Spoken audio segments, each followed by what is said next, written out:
And let's talk about Usher, who's being dragged online for defending the diddler, which, why we should be surprised at this point. Usher is a damn Gen Xer who is stuck in a certain, I don't know, it's just hard for, seems like people of a certain age to break free of people that they know being capable of crazy shit. Or the fact that, two things can be true at the same time when it comes down to you can like people for what they do, but also call them out on the mess that they make. So let's get into what this moron had to say. I will play the video, but I don't know if we could probably get a copyright strike, so I'm just going to read it. So he did a recent a video interview with Forbes where he basically went on and tap danced for the diddler. And the disgraced rapper and entertainment mogul, and said that he's been misrepresented. So the singer said Diddy was a mentor to him and his experience with the rap star didn't match how he's been represented. Now, Usher said in an interview with Forbes' The Enterprise Zone that the one word he would use to describe Diddy is legacy. That ain't the word I would have used, but okay. But and so now after interviewer of Jabari Young said Usher had managed to avoid a lot of the negativity that we obviously know shows up in Diddy's story today, the singer clarified his stance on the disgraced rap mogul. Usher said his controversial opinion was that we can't ignore the reality of history. In many ways, I think people are prosecuted and maybe not recognized for the greatness that they offer. I don't have anything negative to say about Sean Combs because my experience was not what the world has seen and how he's been misrepresented. Now, Usher has worked with Diddy since he began his career as a teenager. Was living with him when he was 14, and told Forbes that he valued the rapper as or as a mentor who reminded him of a really, really hard teacher.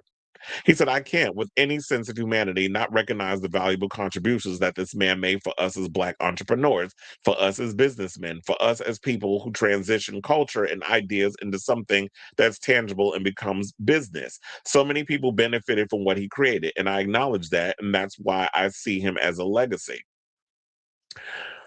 Okay, so Usher is correct on one hand, where he has contributed so much to hip hop culture where he's been able to take hip hop culture and brand it as sort of like this thing that many people can eat off of, where it's like the popping the bottles and the crystal and being up in the club. Like he basically mainstreamed a lot of the club culture in the hip hop and popping bottles and the shiny suits and the whole glamorous aspect. And then you got people like the Mary J. Blige was queen of hip hop soul, was mentored by Diddy also, came in with that whole ghetto fabulous vibe where it was like she looked, the fur coats and the boots and all that other stuff, but also had that hard edge to her. Same thing with Little Kim, where they was out here shouting out, Versace, and Louis Vuitton and a lot of the big major thing. So they brought a lot of the style and the fashion, all that stuff into hip hop culture because hip hop culture was so many other elements to it. There was the gangster rap. There was before the shiny suit debacle happened. There was the gangster rap era. Then of course there was like the b-boy, Run DMC, Grandmaster Flash type of hip hop. So it's molded into so many different things. Then we have the conscious hip hop. There's so many aspects of hip hop that have come in with this whole situation. But yes, so he brought that into the mainstream. And I'm glad that you were able to learn whatever you learned in regards of him being a hard teacher on you in order for you to become the bona fide superstar that you are today. Because Usher is talented. He sings, he dances, he's a great showman. And I'm sure he brought a lot of those elements into you. But also, let's not sidestep the fact that he was also a bully. He, strong armed people out of a lot of deals. He screwed a lot of people over financially according to a lot of the stories of the past. A lot of artists out here were pretty much robbed of a lot of their earnings and this, that, and the other. I remember hearing the stories from Danity Kane, where they were talking about that they wanted to sign NDAs, and in order for them to get the rights to their music back, they had to sign NDAs. And then when we heard from Aubrey, the the rights weren't worth, the shit I wipe out my ass once I'm done on the toilet. So what was the point of this situation if you was out here robbing your artists allegedly, You were abusing women. We saw the video from what you did to Cassie. I mean, all the other women, it's hearsay, but we've literally seen the evidence with our own eyes when it was leaked by TMZ and CNN and so many others, where you was literally dragging Cassie and beating her ass because you couldn't step to a dude and do it without having security or whatever else restrain them. So you had to beat up a girl because you a bitch.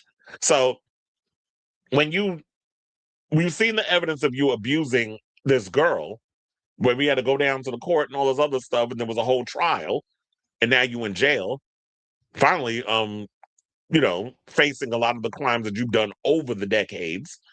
The school stampede situation.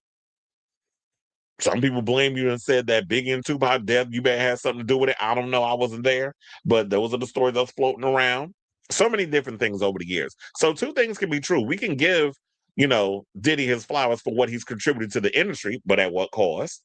Because you steamrolled over a lot of people for those accolades to happen because you benefited financially from it, because you've been able to eat at the table that Diddy set for you. You can't talk, you can't multitask. You can't pat your stomach and rub your head at the same time, or rub your stomach and pat your head at the same time. You can't multitask. Two things can't be true. It has to be one monolithic thing or another. So if you was expecting any kind of real kind of whatever to come from Usher, y'all came to the wrong situation. So of course the people on social media had to eat his ass up, not literally. And then, there's been alleged stories about that Usher was touched by the diddler, and that Usher might be a homosexual, but putting on this little facade because there's a lot of you closet cases in this business that, especially when black people are the ones that's buying your music solely, mostly, you got to put on the facade of the woman and the kids and all the stuff. So you having a bunch of kids with them. Child, they was out here saying his oldest son is a queen, and I don't want to speak ill of nobody's children, but that's the rumor. So if that ain't gonna be true to himself, they had to put it through one of the kids. And then you was with that old ass woman, Manika, and then now you with this other girl who you married. And if that's the life you want to live, that's on you. But that's just what the streets are saying. So we don't need to go into the details about what Diddy was convicted for. We already know. Now the fans went on social media and reacted to Usher's words, taking to social media as one person said on Twitter, Usher, my longtime inspiration, being bleak and not an apologist for Combs's dangerous actions, I really cannot fathom this. You can certainly praise someone's work ethic and condemn their exposed demons simultaneously. I am shattered with you and with disappointment in you, which is literally what I said. You can praise somebody and talk about what an influence they've been to the industry. We can't sit up here and deny Diddy's contributions to hip hop and ushering it further into the mainstream. But we can also call him out on the unconscionable things that he's done to so many people the 3 decades he's been moguling in this industry called music. Now, a second fan then added, misrepresented, oh, Usher, while a third music fan jumped into us and to say, pretty big gulf between not every man is perfect and Diddy. You can big up his achievement without downplaying that he was a menace. He isn't misrepresented in any way, concluded a for disappointed fan. Exactly. So Diddy has done a lot of harm and damage to a lot of people. We've seen all the documentaries. Now, in regards to whether or not it's true, that is TBD because I wasn't there. I can't say it. But these people have come out and said what a menace he has been. And I know a lot of people like, well, why did they come out and say stuff back then? I'm like, because Diddy was in a place of power. When you're the most powerful person in the world, ain't nobody gonna say nothing because they're worried about their lives being on the line. And I definitely feel like now, or their careers, their lives, whatever the case is gonna be on the line. Because when you have a lot of people in your corner and you have a lot of higher ups protect you because you're making them so much money, they can make you go away easily. So let's not be obtuse. But I guess because a lot of you haven't been in these situations in these rooms, and I don't even think you need to necessarily be in those rooms. I just think common sense would probably pretty much give you all you need to know. Just like kind of put yourself in that position. Okay, so now the regular people wasn't the only one that decided to get up and usher ass. 50 Cent decided to also chime in and decided to troll him on as well. Of course, it wouldn't be Curtis Jackson without a little shade. So, um, what do you say? Oh damn, I wish I would have pulled this picture up. So let's go over the 50 Cent page and see what he pretty much wrote. Because there was this other picture I should have put up with Diddy in this baby oil outfit, but that's gonna take too much time to pull up. So yeah, he said, Usher, like, I don't want people to know what he did to my ass. I'm a grown man now. My ass is off limits. And now, Usher hasn't said a word, but the people in the comments said he could have just said nothing also, which is what I was saying the other day when I first heard it. I was like, you should just no comment. I don't want to speak on it. Like, this is not something I feel comfortable talking about. That I'm sure the interviewer would have understood and kept it moving. People would have still said what they wanted to say online, but if you stay neutral and just don't say nothing at all, nobody can use your words against you. But you went on this whole little tangent where it's like you can't multitask. Apparently, you can't praise somebody and call them out because I guess you worrying about when Diddy get out of jail, he gonna come after you or say something and feel like you betrayed him. So now you want to play neutral Nancy. But okay, you made your stance and that's what it is. Now another person said, now I get why Justin Bieber tried throwing hands at the Oscars. Oh yeah, because there's that too. And it's like now, because Justin Bieber out here having epiphanies. Now he's a dad, he's a he's a husband.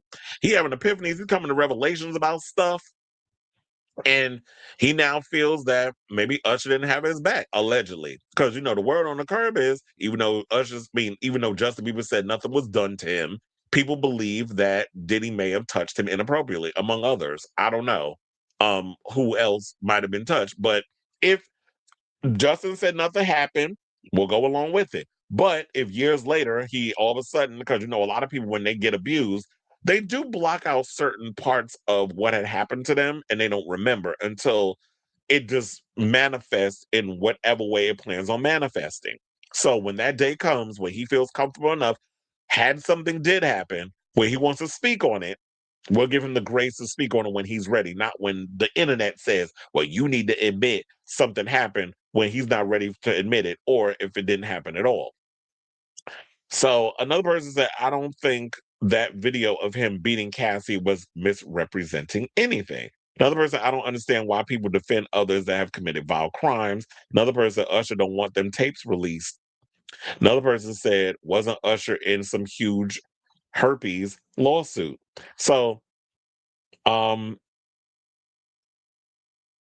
a lot of people basically, like I said, they dragging his ass and 50 Cent's page over what he said. Now, of course, Usher has not responded. And I don't expect him to respond because what are you going to say? You already know once you start going at 50 Cent, when he trolls you, he's like a dog with a bone. He don't never let that mess go. And it's just going to keep going on. So, in the meantime, that's what it is. He hasn't responded. And Usher's already decided to, he made his bed. Now he's willing to lie in it. He also denied claims before we get up off this, because it was a lot claims that he got into an intense argument with Justin Bieber at Beyonce and Jay-Z's Oscar party. So the brat decided to chime in, and I think she was on that show she does with Tabitha Smiley, with Ricky Smiley. And she basically said that the heated exchange was exaggerated. So now insiders are also claiming the encounter culminated in a fist fight, which some people are saying that didn't happen. So people out here just playing telephone and making stuff up. So she basically said that yeah, it was exaggerated. Nothing really happened between them in the fight, whatever. But of course, she's gonna, I guess, do she has a particular side that she's gonna stick with. So she's gonna say that, and DeBrat always also tries to play the whole neutral thing, which is why I be side on her a lot with some of the stuff she says when she's on them shows, on them type of shows where they be gossiping or whatever. And it's like, yeah, if y'all gonna be celebrities getting in this gossip space and y'all be friends with these people, this is why I have an issue with a lot of these celebrities that want to jump into the celebrity news and gossip space and they want to be like, well, when it comes time to do y'all want to do the Wendy Williams thing, but when it comes time to actually do the Wendy Williams thing, y'all try to be all, but that's my friend. I can't believe that. Then get up off this shit then, because people feelings gonna get hurt. And then like at the end of the day, if they don't understand this is my job and I gotta talk about when y'all be up in some mess and y'all saying things, I gotta speak on it. So yeah, she said he's been nothing but supportive of plenty of issues that Justin Bieber has had throughout the years, and y'all can actually check the records for all that. He has been saying Justin is on his own journey dealing with his own reality that he's created. Usher wishes him nothing but the best, and they have no hostility towards each other. They definitely love each other. I'm calling bullshit on that because one of the lines she said pissed me off. And that's the line where she said, Justin is on his journey dealing with his own reality that he's created. So you're literally out here saying that Justin out here wilding, accusing people of stuff. That's why I said you got to read between the lines with stuff. Oh, they have love for each other, but he's dealing with something that's going on in his currently in his life that he's created. So you're saying he's living in some alternate universe that he just made up. So everything ain't copacetic between him and Usher. So y'all can sit up here and play this whole we just having a kumbaya moment. Nobody's buying it. I'm not buying it. Well, I'll speak for me. I'm not buying it because you gave it away in that sentence. So they said, so people just take things out of context when they see something and they run with it. And I'm just here to say that it is not the case. They're definitely cool with each other and they have love and they support each other. Well, the brat, you weren't there. So you're going by based off of what Usher told you. You haven't spoken to Justin Bieber and gotten his statement. So of course you're going to defend her friend. Y'all can take the information however which way y'all want. And that's basically all I got to say on that. But I'll definitely be keeping abreast of the story between him and the Biebs, as we progress throughout, whenever something else comes up, we'll talk about it. As far as him and Diddy, I'm not surprised that this would be the stance that he's taken. And that's why I guess we got trolls like 50 Cent to come out and call it for what it is, because he don't like the diddler. So I say all this to say, what do you guys think of this story? All of it that I mentioned. Whatever your thoughts are, let me know in the comments down below.